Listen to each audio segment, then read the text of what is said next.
नमस्कार, pulse 24 news पर आपके साथ मैं हूं सुजल वर्मा। झारखंड प्रदेश के राज्यपाल की शपथ लेने के बाद पहली बार राज्यपाल संतोष गंगवार बरेली पहुंचे, जहां उन्होंने विकास भवन में मीडिया से बातचीत करी। इस दौरान उन्होंने मीडिया का आभार व्यक्त किया और साथ ही बरेली के लोगों का भी आभार व्यक्त किया।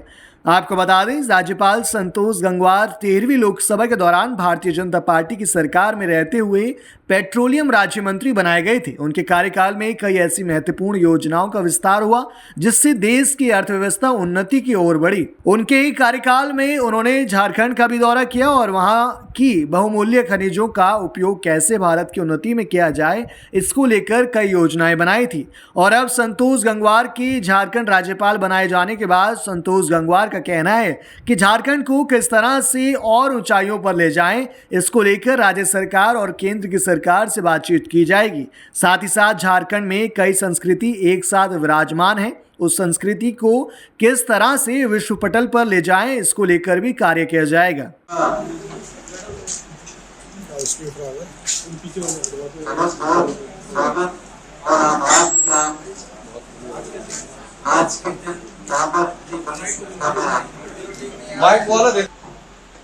मेरी कोशिश रहेगी केंद्र सरकार आज राज्य सरकार के बीच सेतु का काम कराए और एक अच्छे तालमेल के साथ व्यवस्थाओं को आगे चलाया जाए। साथ ही मुझे जिस स्थान पर भेजा गया है आप सब जानते हैं, एक हम नाथ नगरी में हैं और हमको जहाँ भेजा गया है बैजनाथ धाम, वो भी भगवान का एक अच्छा स्थान है। हम सब इससे परिचित हैं। तो मैं इतना ही कह सकता हूँ कि झारखंड का प्राकृतिक सौंदर्य अपने आप में विशेष महत्व रखता है और वहाँ भी पर्यटन की अच्छी संभावना है। ये बात सही है कि वहाँ पर अच्छी संख्या में आदिवासी भाई बहन रहते हैं और मुझे ध्यान है कि जब मैं श्रम मंत्रालय में मंत्री था तब झारखंड में मैं गया था और खदान के काम में रात्रि में महिलाओं को भी काम दिया जाए, इसका फैसला किया था और आदेश जारी किए थे कि रात्रि में महिलाएं भी खदानों में काम कर सकती हैं। उसको लोगों ने बहुत प्रशंसा की और पसंद किया। मेरी कोशिश रहेगी ऐसी जो भी कोई बात सामने आएगी उसमें सक्रियता के साथ सहयोग किया जाए और काम किया जाए। भी अच्छा है और इसका स्थान भी राज्य की आबादी का 28% जनसंख्या जो है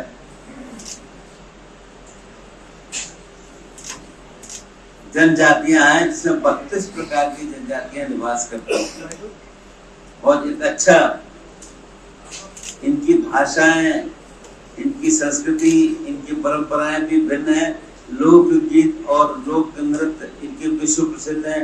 ये समुदाय प्रकृति पूजक है और उसके पर्व और त्योहारों में प्रकृति के संरक्षण का बात करता है। काफी अभी जो जानकारी मुझे मिली है, क्योंकि मैं कल के बाद में जाऊंगा तो वहां जानकारी करूंगा, तब आपको बताऊंगा। पर मैं आप सबसे आग्रह करता हूँ कि जिसकी भी सुविधा हो, अगर उस क्षेत्र में घूमने आएगा और हमको खबर करेगा तो जो हम सहयोग कर सकते हैं, आपको शिकायत का मौका नहीं मिलेगा। मैं इस आग्रह के साथ आपका साथ और सहयोग हमको मिले। जैसा शुरू में मैंने कहा, झारखंड में विश्व प्रसिद्ध धार्मिक स्थल बाबा बैजनाथ धाम है, मंदिर है। ये देश विदेश में श्रद्धालुओं को आकर्षित भी करता है। इसके अलावा और भी कुछ और मंदिर हैं, आप आएंगे वहां देखेंगे तो पता चलेगा। बनारस की तरह इसका विश्वधाम का बैजनाथ धाम का भी कुछ कॉरिडोर वगैरह बना के विकास कराने के लिए सरकार से कहीं न वो हम जाकर बात करेंगे, पर इसकी अपनी अलग प्रतिष्ठा है। मतलब ये वहाँ पर सब इसको मान्यता देते हैं। अब जैसे आजकल पता मैंने किया, मेरा सवाल ये था कि जैसे उत्तर प्रदेश में ही धार्मिक पर्यटन को बढ़ावा देने के लिए जिसे काम किया जा रहा है, क्या उस तर्ज पे आप वहाँ झारखंड सरकार से भी कह के अपना आपका सुझाव ठीक है। हम ध्यान करेंगे, पर 3 महीने में 5 चुनाव हो रहा है। हमारी कोशिश रहेगी कैसे बात बढ़ा सकते हैं कि राजनीतिक दल इसको ध्यान दें। और जैसा आप जानते हैं कि यहाँ पर जमशेदपुर स्थान आप परिचित हैं, ये प्रसिद्ध स्थान है, आप सब इसके बारे में जानते हैं। यहाँ पर 12 सरकारी विश्वविद्यालय है, कृषि विश्वविद्यालय भी है, टेक्निकल यूनिवर्सिटी भी है, दूरस्थ शिक्षा के भी यहाँ पर मेरी जानकारी इस संदर्भ में आपको मिलती है। अब मैं छोटी सी बात बताना चाहूंगा कि मुझे ध्यान है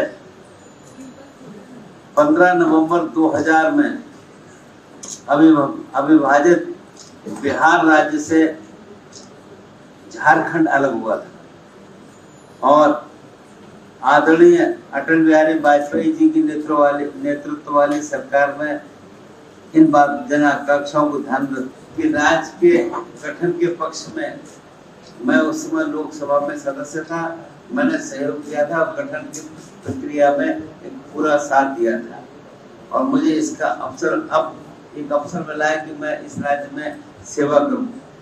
तो 31 जुलाई को मैंने यहाँ पर कार्यभार ग्रहण कर लिया और झारखंड प्रदेश की जो सेवा करने का मुझको अवसर आदरणीय माननीय राष्ट्रपति महोदय, प्रधानमंत्री और गृह मंत्री द्वारा दिया गया है।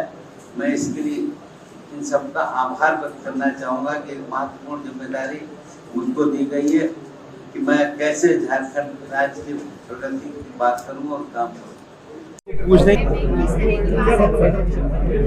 झारखंड को लेके क्या है, झारखंड प्रदेश को किस तरह से आगे बढ़ाने के लिए क्या सोचा? जब मुझको जिम्मेदारी मिल रही थी तब मैंने आप लोगों को बुलाया था। मैंने कहा था जिम्मेदारी मिल जाएगी तब मैं आऊँगा। अब झारखंड प्रदेश एक महत्व का प्रदेश है, मिनरल्स की संख्या बहुत है और आदिवासियों की संख्या भी है। यहाँ पर बांग्लादेश की सीमा भी करीब 200 किलोमीटर के आसपास मिलती है। वहाँ पहुँचने के बाद ही बहुत सी बात समझ में आएगी कि कैसे वहाँ के काम में प्रगति हो और कैसे एक अच्छा सुधार की दिशा में करें। आपने कहा कि वहाँ जो डिग्री कॉलेज है उनकी कमी है, उसको लेके शिक्षा के क्षेत्र में क्या करेंगे? अब मैं वहाँ का कुलाधिपति हूँ। अब वहाँ जाकर विद्यालय जो है विश्वविद्यालय 12 है, एक एग्रीकल्चर यूनिवर्सिटी भी है।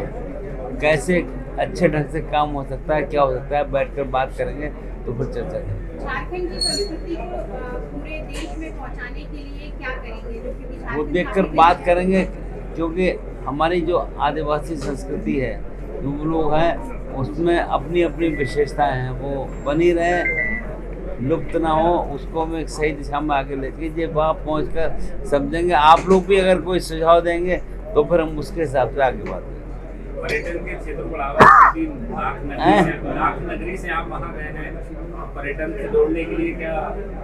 ना हम गए नहीं है, हमें भेजा गया है। बात करेंगे कैसे पर्यटन को जोड़ा जाए, क्योंकि हमारे यहाँ टूरिज्म जो है वो रिलीजियस टूरिज्म ज़्यादा है और अच्छा है। अयोध्या के जो 12 साल की बच्ची का समाजवादी पार्टी ऐसी तमाम खबरों के लिए आप जुड़े रहें और देखते रहें पल्स 24 न्यूज़।